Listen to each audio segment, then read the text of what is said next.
Venga, la segunda ponencia es de Óscar García. Óscar García es doctor ingeniero industrial y catedrático de Tecnología Electrónica en la Universidad Politécnica de Madrid, subdirector del Centro de Electrónica Industrial en el área de especialización de electrónica de potencia. Óscar, cuando quieras. Muchas gracias, Enrique. Buenas tardes y, ante todo, agradecer al Instituto por acoger estas jornadas y al organizador HMA por invitarme a estar aquí, subido hoy hablando algo de energía. Yo quería empezar esta presentación de forma parecida a como Andrés la ha terminado, enseñando unas fotografías de hace algunas décadas. Y el objetivo que tenía cuando puse estas fotografías pues era mostrar pues cómo era la ciudad, un aspecto, ¿no? Entonces, sí se ven algunos tranvías, también hay algunos carros tirados por animales, algunos camionetas o autobuses y bueno, un desarrollo urbano pendiente de realizarse, ¿no? Ahí en la fotografía de abajo a la derecha se puede ver el Estadio Santiago Bernabéu y el que lo conozca pues verá que ahora mismo eso es muy pequeño comparado con lo que es ahora mismo, ¿no? En cualquier caso, si comparamos estas fotografías con estas otras, que es la misma ciudad, pues se ve que hay cambios radicales. Obviamente hay infinidad de coches, hay muchísima gente, hay mucha energía gastada en iluminación y grandes eventos donde se concentra esa gente y donde se concentra ese gasto energético. Entonces, lo que quería empezar es haciendo unas reflexiones de dónde viene la energía que estamos utilizando para vivir, para funcionar, no solo en la ciudad, sino en general, en todo, ¿no? Pues esos datos que muestro ahí son de Estados Unidos, aunque los datos que hay en España son similares, pero tenía bastante más información, por eso he preferido arrancar con esto. El 36% de la energía que utilizamos en el mundo es, bueno, en Estados Unidos, aclaro, es el 36% viene del petróleo, el 25% el gas natural, el 20% del carbón. Son las tres principales y además las tres son combustibles fósiles, es decir, que el uso de estas materias primas pues hace que contaminemos claramente el planeta. Hay una porción pequeña, relativamente pequeña, de nuclear y también de renovables. ¿Para qué utilizamos estas energías, estas materias? Pues fundamentalmente el petróleo es para el sector del transporte. El 93% de la energía consumida en el transporte es petróleo, viene del petróleo. El gas natural está bastante más repartido, una parte, un tercio va al sector industrial, otro tercio al sector residencial o comercial y otro tercio para generar electricidad. Y por último, pues el carbón, casi todo el carbón es para generar electricidad, la mayor parte de las renovables también y la nuclear también para generar electricidad. Esta electricidad es el 40% de las materias primas o de las energías primarias las transformamos en electricidad y luego esa electricidad obviamente la gastamos en el sector industrial, en transporte y en la parte comercial, residencial. Así que promediando todos estos números llegamos a esta primera conclusión que quería obtener. Y bueno, son como las tres partes de la tarta. Un 30% de la energía la gastamos en el transporte, fundamentalmente petróleo, otro 30% en el sector industrial para fabricar cosas y un 40% en las áreas más cercanas a la ciudad, en las que englobamos el sector residencial y el sector comercial. Y la mayor parte de esa energía sí que es transformada en electricidad. Bueno, ¿para qué utilizamos esa energía? Pues para calentar el aire, para enfriar el aire acondicionado, calefacción, para calentar el agua y, bueno, conservar alimentos, electrónica, etc. En España los datos son similares. En la primera tarta que aparece ahí, de consumo, se ve que casi la mitad de la energía viene del petróleo y casi una cuarta parte es del gas natural. El resto es lo demás. Lo que nos queda es pues un 30% aproximadamente para el resto de cosas, ¿no? Y además hay que decir, que se ve en la tarta de la derecha, que no somos productores ni de petróleo ni de gas natural. Todo hay que importarlo, lo cual somos un país que dependemos extraordinariamente del extranjero. Y sí fabricamos energía nuclear y además exportamos uranio a otros países y sí que generamos energía renovable, bastante comparado con otros países, y sí que generamos también energía con carbón, aunque quizás menos que otros. En cualquier caso, el modelo energético actual está basado en el petróleo, fundamentalmente, o en combustibles fósiles en general, y el futuro apunta a que debe ser más verde. Debe ser más verde pues por motivos medioambientales, desde luego. Tiene que ser más verde también porque las políticas, al menos la europea, nos está llevando hacia este camino y parece, desde luego, lo más razonable. Lo que pasa es que esa evolución no va a ser de la noche a la mañana, va a ser una evolución lenta y muy costosa económicamente. Por supuesto que influyen otros aspectos como tecnológicos y aspectos políticos. ¿Cómo estamos en España en cuanto a generación de electricidad? Pues tenemos un mix eléctrico que es, bueno, según a mí me lo parece, pero desde luego por ahí dicen que es la envidia de muchos países. El año pasado, estos son datos del 2013, la mayor parte de la electricidad, bueno, la mayor parte no, pero la porción más grande de la electricidad vino del sector eólico, energía eólica, y el 42% fue energía renovable, lo cual es un dato tremendamente interesante y bueno, diría. Luego, por supuesto, hay una parte importante de nuclear y también de carbón.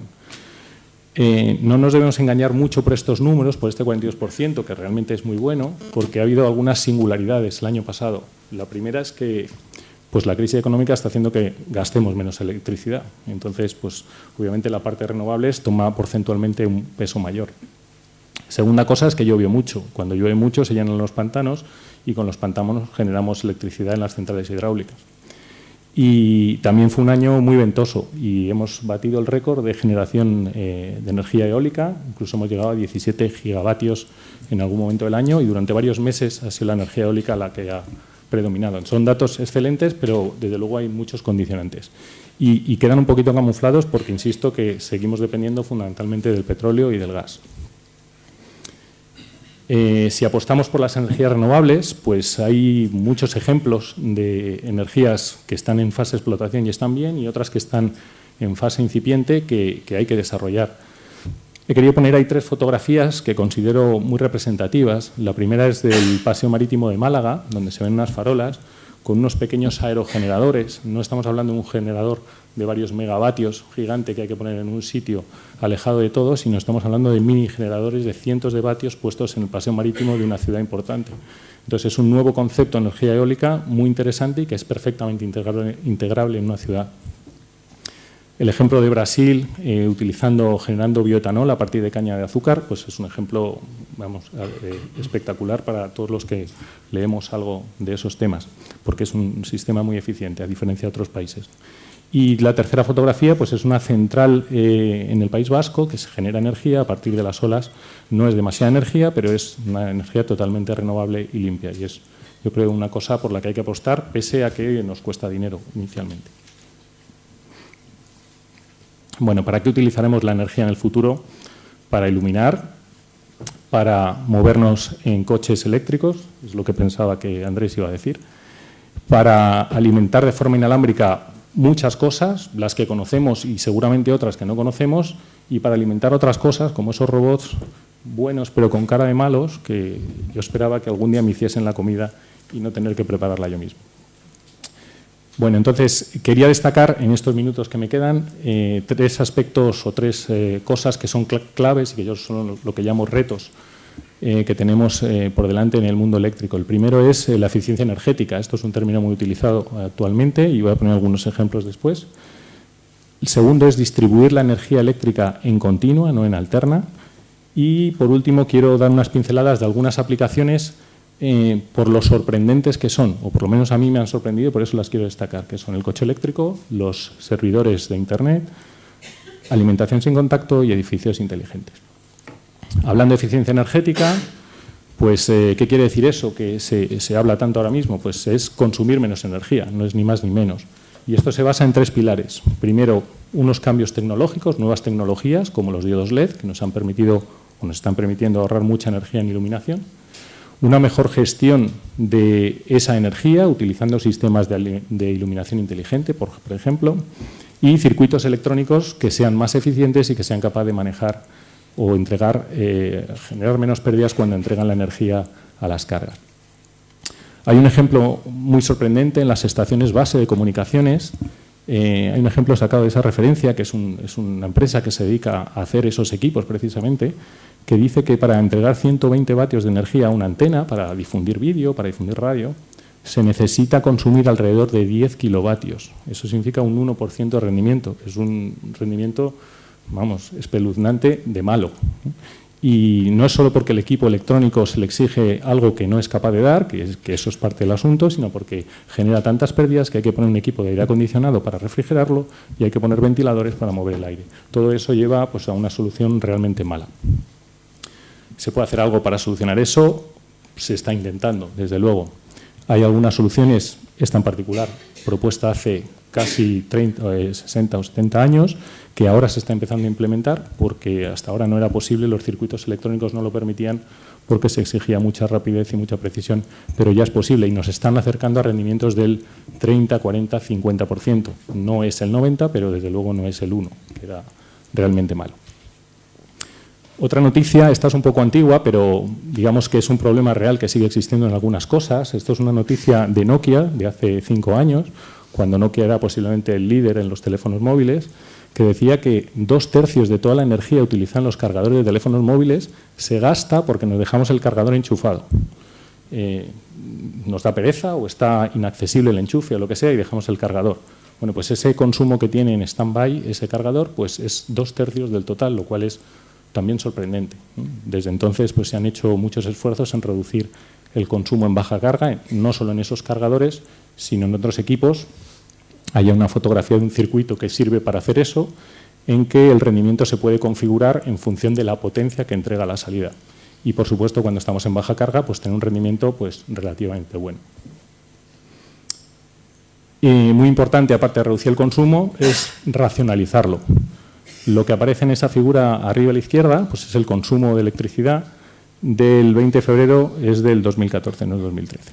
Y bueno, es verdad que esta gráfica está sacada de Red Eléctrica de España y debo indicar una cosa para el que no esté familiarizado con esto, y es que se suelen representar así esas gráficas, pero el eje no tiene el cero en este punto de aquí, eso es como 22 gigavatios, realmente el cero está mucho más abajo.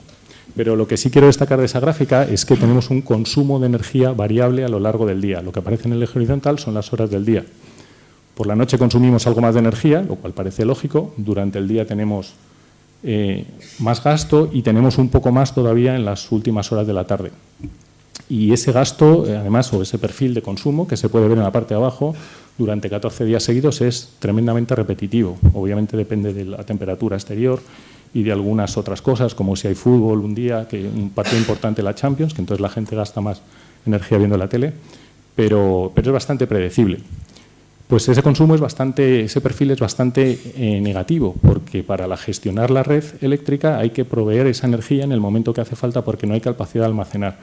Desde ese punto de vista sería mucho mejor que el consumo fuese constante.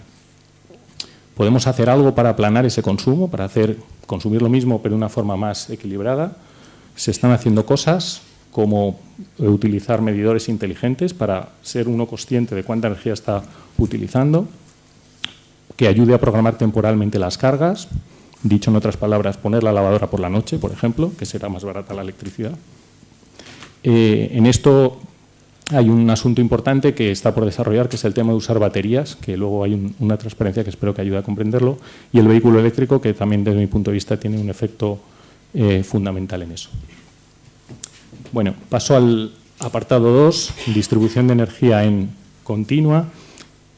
Digamos, tradicionalmente siempre hemos generado la electricidad en alterna, la transportamos en alterna, porque además al final las cargas suelen ser alternas. Esto hoy en día sigue siendo cierto, por supuesto, pero es verdad que hay algunos generadores eléctricos que generan energía en continua y también tenemos cargas, sobre todo las electrónicas que tenemos en las viviendas, que necesitan electricidad en continua. Entonces, ese paso alterna es un paso realmente, en principio, innecesario. Lo que pasa es que es un paso muy difícil, es una cosa realmente difícil de cambiar. Lo que muestra esta fotografía es pues un convertidor que se conecta a un panel solar para generar un panel fotovoltaico para generar electricidad y que se conecta a la red eléctrica para transportar esa electricidad donde haga falta. En el circuito de abajo se puede ver que el panel solar trabaja en continua, genera una tensión continua y, por último, hay un circuito que lo transforma en alterna. Podríamos prescindir de ese circuito. Si hablamos de la eólica, hay varios esquemas para los generadores eólicos, pero este de aquí también tiene un bus o una parte de tensión continua y tiene un inversor a la salida para conectarse a la red alterna. También podríamos quitarlo. Estos los que generan energía, pero los que consumen energía, es decir, el televisor de casa, las luces, cualquier aparato, pues lo primero que tienes es un convertidor de alterna a continua, que también me sobra, si es que tuviese disponible la continua. Por lo tanto, si aunamos todo esto, pues obviamente tendríamos muchas ventajas, tanto generando como consumiendo electricidad. Bueno, para que sea más visual, pues si tuviésemos en el enchufe convencional de toda la vida de casa, pues tenemos esos electrodomésticos conectados, pues necesitaríamos circuitos electrónicos para adaptar la electricidad a la forma que requieren esos equipos, como los que se muestran ahí. Si el bus fuese de continua, pues la cosa cambiaría y evidentemente sería un esquema mucho más sencillo, mucho más barato, más eficiente y más fiable. Se pueden hacer unos números, yo he hecho un ejemplo aquí pues para intentar ilustrar de qué estamos hablando. Entonces he cogido esos electrodomésticos, he calculado cuántas horas en promedio pueden estar enchufadas al año y se puede saber cuánta electricidad ahorraríamos por tener esa distribución en continua. Quiero aclarar que esa distribución en continua es a nivel de usuario final, o sea, la que podríamos tener en las viviendas. No estoy hablando de grandes instalaciones o transporte entre ciudades ni nada de eso. Y podríamos hablar de que en vez de perder 214 kilovatios hora, podríamos perder 99, es decir, una reducción de 53% en las pérdidas, lo cual es un número tremendamente grande. Y estamos hablando de un hogar. Multipliquemos eso por 1 millón de viviendas que puede haber en una ciudad y multipliquemos eso por el número de ciudades. Pues obviamente sería un ahorro importantísimo. Y a este sistema que estoy contando, donde hay generadores de electricidad en continua y consumidores de electricidad en continua, le falta un elemento clave que es la batería. Si tuviésemos una batería, todo sería incluso mucho mejor y más fácil y podríamos ahorrar mucho dinero. Aquí he puesto otro ejemplo, donde se ve en el eje horizontal están las 24 horas del día y he supuesto que en algún lugar pues hay una generación, digo asociada a una vivienda, una pequeña generación eólica y una pequeña generación solar, algo que no sea suficiente para cubrir todo el consumo de la vivienda. Un consumo es imaginario, pero posiblemente responde a la realidad de muchos hogares, de manera que yo cuando me conecto a la red eléctrica lo tengo que hacer a través de un convertidor y a través de ese convertidor o le doy el exceso de energía o tomo la energía que me falta. Es decir, toda la energía instantáneamente la tengo que intercambiar con la red. Eso supone que ese convertidor está todo el rato funcionando, tengo que tomar la energía cuando me haga falta y si consumo mucho a las 10 de la noche, pues la pago más cara porque es más cara la energía a las 10 de la noche y además ese convertidor va a tener, pues en este ejemplo, 710 vatios hora de pérdidas en un día, de energía disipada en un día. Si tuviese un sistema de baterías, otra cosa es si es viable por temas económicos o cuánto tiempo necesito para amortizarlo. Si tengo ese sistema de baterías, puedo utilizar mi propia batería para intercambiarme yo la energía y solo demandar de la red lo que me hace falta y a la hora que a mí más me convenga, que va a ser a las 2 de la mañana, porque es mucho más barata la energía a las 2 de la mañana que a las 10 de la noche. Además, reduciría muchísimo el consumo de ese convertidor conectado a la red y lo dejaría prácticamente en un 28% solo de consumo comparado con el caso de sin baterías. Bueno, y por último, algunos ejemplos de aplicaciones muy vinculadas a la ciudad y que entiendo que serán importantes en un futuro. Primero, los vehículos eléctricos. Me gusta poner esta foto porque siempre pensamos en un vehículo eléctrico, en un coche utilitario pequeño y es verdad que seguramente predominan, pero bueno, este coche es realmente bonito y si yo tuviese un coche eléctrico me gustaría que fuese este, si pudiese pagarlo, claro. Bueno, no voy a entrar en las ventajas e inconvenientes que probablemente son sabidos, pero lo que sí es verdad es que seguramente irá mejorando la tecnología de baterías, los fabricantes encontrarán maneras de que sea, de paliar un poco ese inconveniente de la autonomía que tienen y los entiendo y espero, porque yo soy partidario de eso, que acabaremos utilizándolos de forma relativamente habitual. Estoy hablando de vehículos, no solo de coches. En la ciudad, además, tiene totalmente mucho sentido hablar de bicicletas, de motos o de otro tipo de dispositivos propulsados por una batería. He hecho un cálculo porque el tema de los vehículos eléctricos siempre pensamos que significa unas inversiones muy grandes. Pues he hecho unos cálculos que lo desmienten, son cálculos míos, pero la verdad es que se puede leer en muchos sitios. Bueno, ahora sí que me he cogido un coche utilitario, eso sí, me he cogido uno pequeño que se recarga en 6 horas, lo cual me va a pedir 2 kilovatios y medio de potencia. He supuesto que en España el 20% de los coches fuesen eléctricos, que ya es decir, porque desde luego estamos lejísimos de esos números y tardaremos muchos años en llegar, o sea que estoy yéndome por lo alto, es decir, más de 4 millones de coches, eso significaría que necesitaríamos una potencia de 11 gigavatios para recargar todas esas baterías.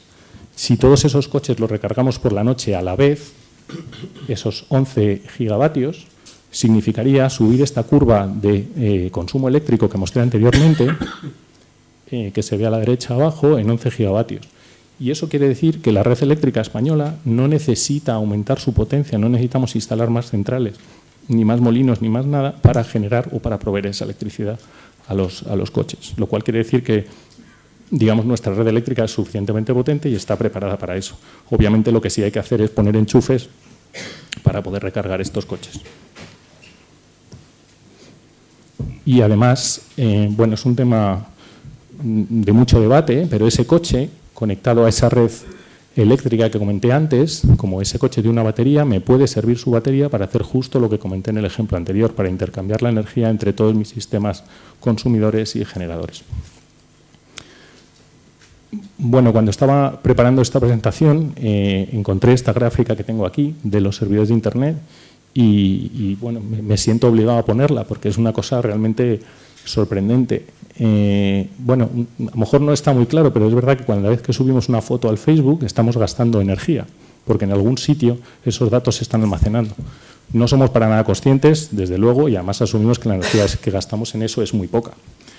Pero lo que sí muestra esta gráfica, que se ve en la parte de la derecha, la parte azul es bueno, es tráfico de datos, pero porque no tengo el de energía, pero digamos que pueden ser proporcionales. Lo que sí vemos es que cada vez usamos más Internet y obviamente gastamos más energía o más consumo de datos en eso. Pero desde que han aparecido las nubes, las famosas nubes donde subimos los datos, el consumo de datos se ha multiplicado, que es la parte verde de ahí. Ahora mismo, bueno, en 2014 están casi a la par, pero en 2016 se supone que 2/3 de la energía o de los datos es para la nube y 1/3 para Internet de forma convencional. Quiero decir que esto es una cosa que hace 10 años no existía, es una carga nueva al sistema eléctrico y a día de hoy supone el 2% del total de emisiones de CO2, lo cual es un dato bueno, preocupante porque esto sigue creciendo.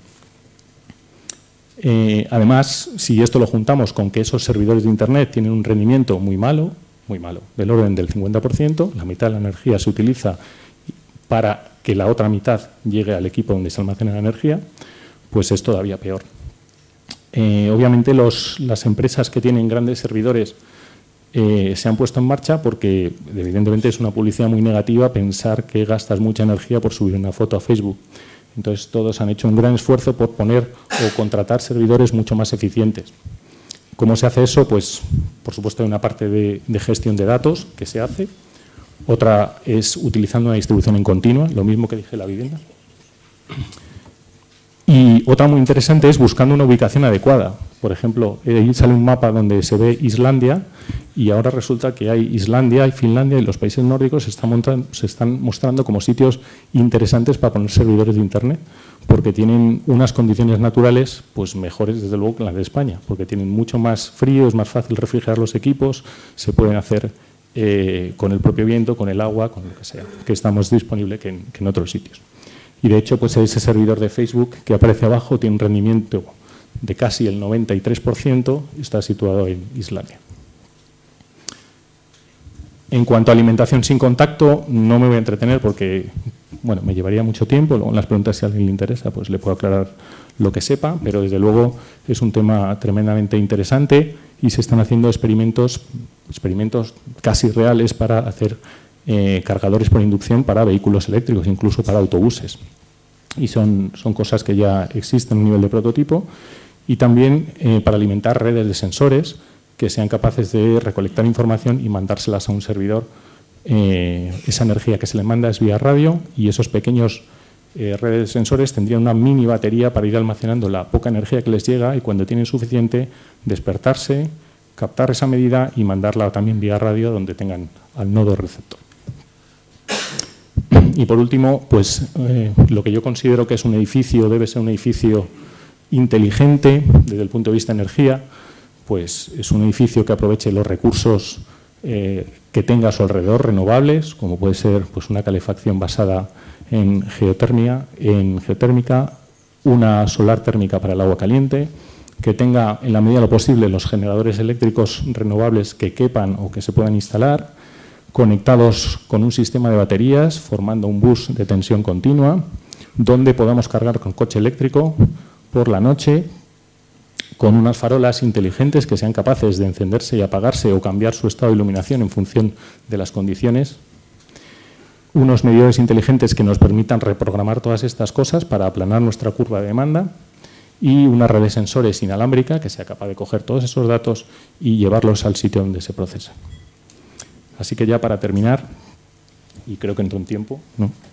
Pues decir que tenemos que apostar por una energía más verde, no sé si de espinacas, pero desde luego tenemos que consumir menos energía y hacerlo y sacarla de sitios donde sean más renovables, con menos impacto para el medio ambiente. Tenemos que mejorar el consumo de todos nuestros equipos y es un esfuerzo que se está haciendo hoy en día y hay muy buenos ejemplos.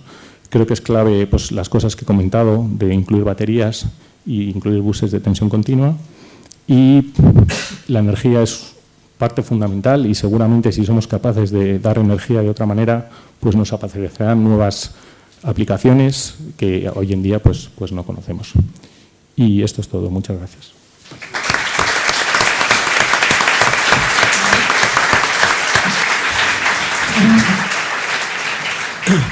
Óscar, muchas gracias.